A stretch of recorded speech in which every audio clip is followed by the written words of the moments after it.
Assalamualaikum warahmatullahi wabarakatuh. Waalaikumsalam warahmatullahi wabarakatuh. Ya, hari ini kita akan belajar tentang pemeriksaan head to toe untuk kehamilan. Ya, jadi pemeriksaan head to toe ini adalah pemeriksaan dari kepala sampai dengan kaki, di mana tujuannya adalah untuk mengetahui, mendeteksi dini ya adanya kelainan yang ada pada ibu hamil maupun janin ya. Selain itu untuk mengetahui kondisi kesehatan ibu dan bayi ya. Kemudian langkah-langkahnya adalah sama, ketika kita mau melakukan pemeriksaan, minta persetujuan dulu kepada klien dan pastikan kandung kemihnya harus kosong ya. Jadi jangan sampai ketika nanti melakukan pemeriksaan kehamilan pasiennya kebelet pipis, itu akan mengganggu proses pemeriksaan ya. Oke, baik. Selamat siang Ibu ya. Perkenalkan, saya Bidan Lutfi yang bertugas pada siang hari ini. Ibu, kebetulan nih tadi saya baca di riwayat rekam medis ya, Ibu mau melakukan pemeriksaan kehamilan ya Bu. Ini kehamilan Ibu berdasarkan dari hasil pemeriksaan pengukurannya ternyata sudah 36 minggu. Berarti udah mau persalinan ya Bu ya. Oke, Ibu ada keluhan tidak? Tidak ada keluhan. Baik, kalau tidak ada keluhan, saya jelaskan dulu. Nanti saya akan melakukan pemeriksaan ya Bu, dari kepala sampai dengan kaki, termasuk memeriksa kondisi janin yang ada di dalam rahim Ibu, gitu ya. Tujuannya untuk mengetahui kondisi kesehatan Ibu, posisi janin, denyut jantung janin ya, dan mendeteksi kalau misalnya nanti ditemukan ada sesuatu hal yang mengarah ke misal ada kelainan dan lain-lain. Apakah Ibu bersedia? Baik, kalau Ibu bersedia, saya siapkan alat terlebih dahulu. Kita cuci tangan 6 langkah. Sudah selesai, kemudian yang pertama adalah kita ukur dulu tinggi badan dan berat badan ya. Ibu, permisi kita ukur dulu ya tinggi badan dan berat badan di sebelah sana.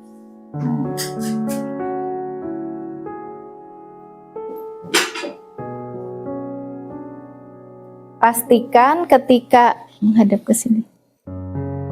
Ketika kita mengukur berat badan pasien ya, semua barang bawaannya harus dilepaskan ya. Oke.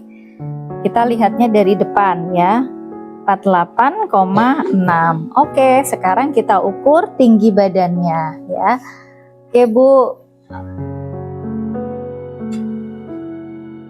Nah, cara mengukur tinggi badan, pastikan mepet ya untuk tumitnya. Posisi pasien lurus ya, pastikan tidak jinjit ya. Kalau sudah, pasiennya diminta untuk permisi Bu, sudah Bu ke sini. Nah, ini alat pengukur tinggi badan dengan digital ya. Langsung menggunakan sensor, langsung muncul tinggi badannya. Sudah? Kalau sudah, kita ukur lingkar lengan atasnya. Baik, duduk di sini Bu, kita ukur dulu.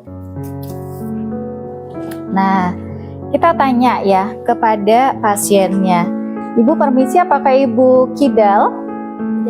Kalau pasiennya tidak kidal, berarti kita ke lengan yang non dominan. Jadi lengan apa? Lengan kiri, berarti lengan kiri sebelah sini. Posisinya ditekuk terlebih dahulu. Dari mana? Dari akromion, dari bahu sampai dari akromion ke olecranon. Jadi dari bahu sampai ujung siku ya. Kita mulai ukur. Nah, pastikan di 0 sampai 32. Ambil tengah-tengahnya berapa? 16. Baru diluruskan. Luruskan Bu tangannya. Oke.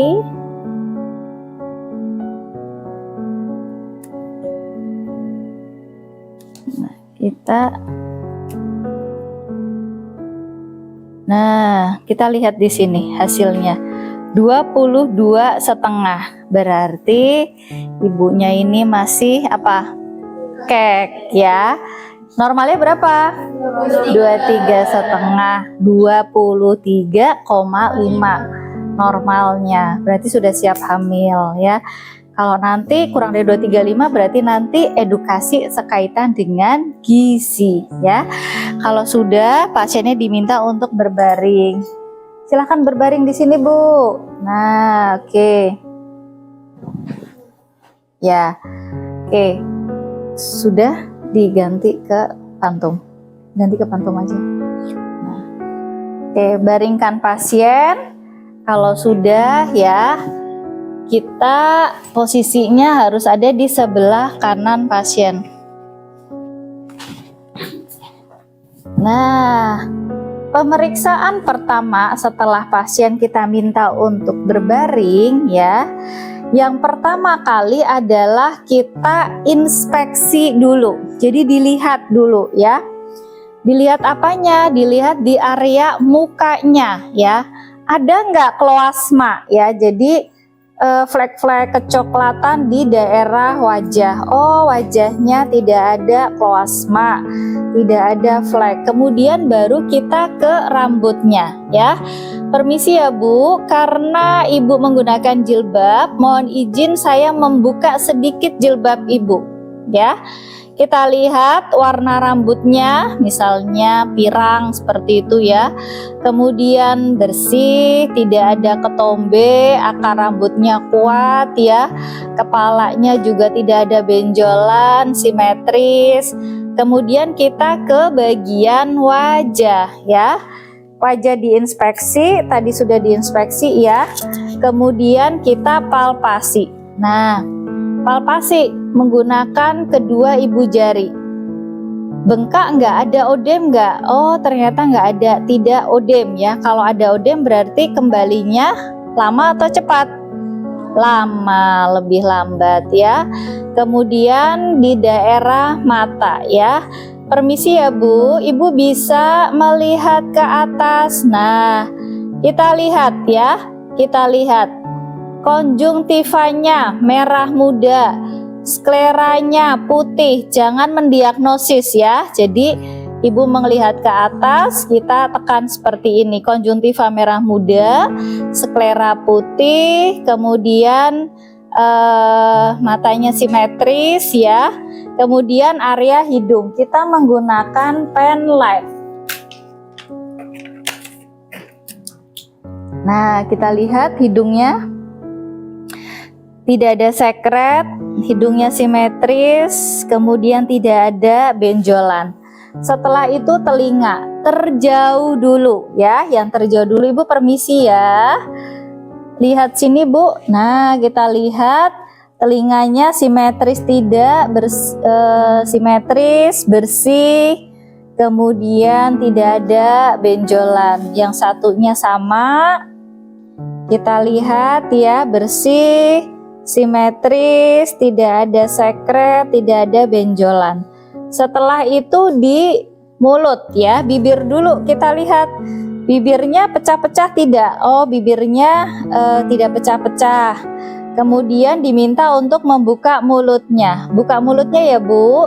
Kita lihat lidahnya bersih, tidak ada karies, tidak ada gigi berlobang ya, tidak ada stomatitis ya. Kemudian setelah itu kita palpasi di belakang telinga ya. Belakang telinga kita palpasi. Ada nggak pembesaran kelenjar limfe yang ada di sini? Oh, tidak ada pembesaran kelenjar limfe. Kemudian di leher ya. Bu, permisi ya. Bisa Ibu menelan? Tidak ada benjolan, tidak ada pembesaran kelenjar tiroid ya. Bagus, area kepala sampai leher sudah selesai. Sekarang kita ke area payudara ya. Permisi ya Bu, kita buka dulu ya. Kita buka sesuai kebutuhan. Nah, misal seperti ini. Kita inspeksi terlebih dahulu ya. Payudaranya simetris, kemudian areolanya menghitam, kemudian puting susunya menonjol. Setelah itu kita palpasi ya. Permisi Bu, tangannya bisa dibantu ke atas. Nah, di ke atasin. Oke, ke atasin. Nah, tangan yang satunya lurus. Yang mau kita periksa dikeatasin. Kita palpasi mulai dari bawah ketiak secara sirkuler. Nah, seperti ini. Kita tekan, tidak ada benjolan, kemudian dipencet areolanya. Oh, sudah ada pengeluaran kolostrum. Bagus ya. Oke, sudah selesai. Tangan satunya posisinya diturunkan, kemudian tangan satunya dikeataskan. Isi ya Bu ya. Nah, sama posisinya dari bawah ketiak, palpasinya secara sirkuler, tidak ada benjolan ya. Kemudian pengeluaran kolostrumnya kita tekan, di areolanya sudah ada pengeluaran kolostrum. Bagus ya, payudara sudah selesai. Sekarang kita ke abdomen ya. Dibuka, permisi ya Bu, sekarang saya akan periksa untuk area perut Ibu. Diinspeksi dulu ya, bentuk perutnya memanjang, ada nggak luka bekas operasi? Ya, ada luka bekas operasi tidak, kemudian bentuk perutnya seperti apa. Setelah itu kita lakukan palpasi Leopold ya. Oke, ini tangannya diturunkan dulu, jangan lupa. Nah, oke, sudah. Palpasi Leopold, alat yang dibutuhkan apa saja tadi? Linek dan pita meter ya. Oke, Ibu, permisi ya, kakinya ditekuk sedikit, kakinya di atas. Mbak. Nah, oke, posisi kakinya ditekuk. Kemudian kita hangatkan dulu kedua tangan kita sampai suhunya sama dengan suhu Ibu. Kalau sudah, Leopold 1 ya. Kita palpasi dari bagian bawah. Nah, palpasi sambil ditekan sedikit ya, tangannya seperti ini. Leopold 1 menentukan apa yang ada di fundus. Oh, teraba bulat, lunak, kurang melenting. Kemungkinan ini bokong bayi Bu ya. Tinggi fundus uterinya seberapa? Oh, teraba 3 jari di bawah PX ya. Leopold 2, langsung tangan kanan mendorong perut Ibu ke arah kanan ya. Tangan kiri melakukan palpasi. Oh, teraba panjang, keras seperti papan. Kemungkinan ini punggungnya bayi Bu ada di sebelah kanan. Kemudian sisi sebaliknya ditekan, kemudian kita lakukan palpasi. Teraba kecil-kecil, kemungkinan ini tangan atau kaki bayi ya. Leopold 3 langsung tangannya bergerak ke bawah. Nah, digoyangkan. Teraba apa di sini bagian terendahnya? Oh, teraba bulat, keras, melenting. Kemungkinan ini adalah kepala bayi ya. Kalau sudah tidak melenting, kemungkinan sudah masuk panggul. Kita ke Leopold 4 ya. Permisi Bu, kakinya diluruskan. Nah, kakinya lurus. Leopold 4 kita membelakangi Ibu ya. Leopold 4 memastikan kembali ya, kalau sudah masuk dengan menggunakan perabaan seperti ini. Oh, divergen. Kedua tangan saya sudah tidak bertemu, berarti kepala bayi sudah masuk panggul. Seberapa masuknya? Oh, tangan saya teraba 3 jari di atas simfisis. Berarti yang masuk panggul adalah 2/5 bagian ya. Kemudian kita ukur tinggi fundus uteri lagi dengan menggunakan McDonald. Karena TFU berdasarkan McDonald ini di luar dari Leopold ya. Sedikit ditekuk lagi Bu kakinya, saya palpasi dulu. Oke, pastikan fiksasi fundus, jangan dilepas. Kemudian dengan pita terbalik dari tepi atas simfisis ke fundus. Baru kita lihat hasilnya, 34 ya. Setelah itu kita cek jantung. Kakinya diluruskan ya Bu. Oke, karena tadi presentasi kepala, punggungnya ada di sebelah kanan, berarti jantungnya kira-kira di bawah pusat. Kita hitung denyut jantungnya, dipegang nadi ibu, kita lihat jam, kita hitung sampai 1 menit penuh. Sudah, hasilnya 142 kali per menit. Kalau sudah, kemudian kita rapikan dulu area abdomennya. Nah, kemudian kita ke ekstremitas ya. Ekstremitasnya kita lihat dari yang terjauh dulu ya. Jari-jarinya lengkap, warna kukunya merah muda ya.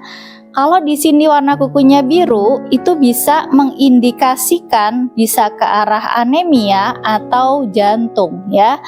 Kemudian kita tekan, palpasi. Tidak ada odem karena kembalinya cepat. Kalau kembalinya lambat berarti ada odem ya. Kemudian satunya ya, sama ya. Kita cek jari-jarinya lengkap, simetris, warna kukunya merah muda, kemudian kita palpasi, tidak ada odem. Kemudian ekstremitas bawah yang terjauh dulu ya, sama. Kita cek jari-jarinya lengkap, warna kuku merah muda, kemudian kita cek tidak ada odem. Yang satunya sama, jari-jarinya lengkap, kemudian warna kuku merah muda, simetris. Kita cek tidak ada odem. Kemudian ibu diminta untuk miring ke sisi sebelah kiri. Miring ya Bu, sebentar. Nah, untuk mengetahui apa, kita mau tahu ada nggak di sini varises ya. Varises di daerah kakinya. Kalau sudah, kemudian terakhir adalah pemeriksaan genitalia. Mana tadi ya? Perlaknya mana? Perlak.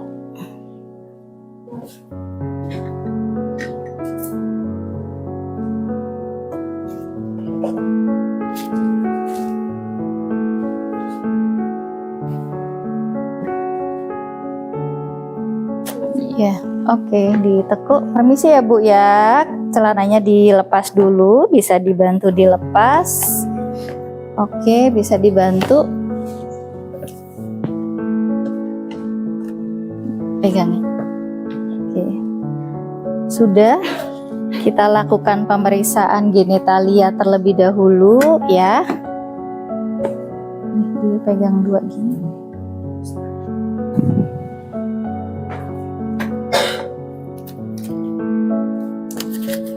Pakai handscoon ya. Kita inspeksi dulu. Ada nggak pengeluaran per vaginam? Contoh, oh ada keputihan atau tidak. Kemudian ada benjolan atau tidak di bagian luar ya. Setelah itu baru kita lakukan vulva hygiene. Didekatkan, kita lakukan vulva hygiene. Diperhatikan ya, buka labianya. Jadi vulva hygiene itu tangan kiri bukan diem aja, tapi buka labianya. Nah, labia mayora kiri yang terjauh dulu, kemudian mayora kanan, labia minora kiri, kemudian labia minora kanan, terakhir vestibulum sampai dengan anus. Dilihat ada nggak hemoroidnya ya? Oh nggak ada. Habis itu kita lihat ada nggak pembesaran kelenjar Bartolini ya? Ada benjolan nggak di bagian dalam? Oh tidak ada pembesaran kelenjar Bartolini, tidak ada benjolan ya, bagus, normal, bersih. Oke, kalau sudah kita posisikan kembali seperti semula pasiennya. Perlaknya kita ambil. Lepaskan handscoon. Nah, sudah pemeriksaan genitalia selesai. Kemudian sekarang kita refleks patella. Tadi pasiennya mana? Diam aja, rileks aja. Nah, untuk ngecek refleks patella, kita nggak boleh ada di depannya, bisa ketendang nanti ya. Nah, kita pastikan ya, biasanya ini di antara dua tempurung.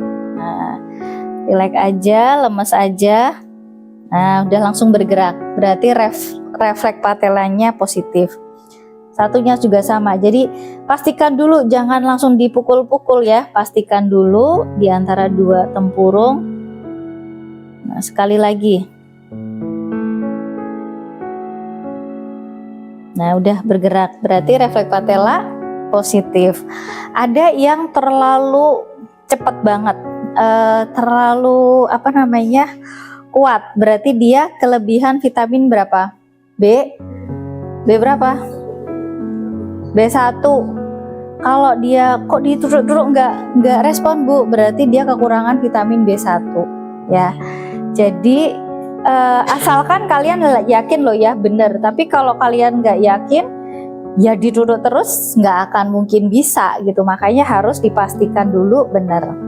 Setelah ini selesai, kemudian kita cek panggul ya. Sekarang kita ukur panggulnya ya Bu, berdiri. Cara megangnya seperti ini ya. Yang pertama, distansia spinarum. Nah, distansia spinarum itu dari spina iliaca anterior superior. Nah, oke, berapa nih? Nggak kelihatan. 26. Normalnya berapa? Distansia spinarum berapa?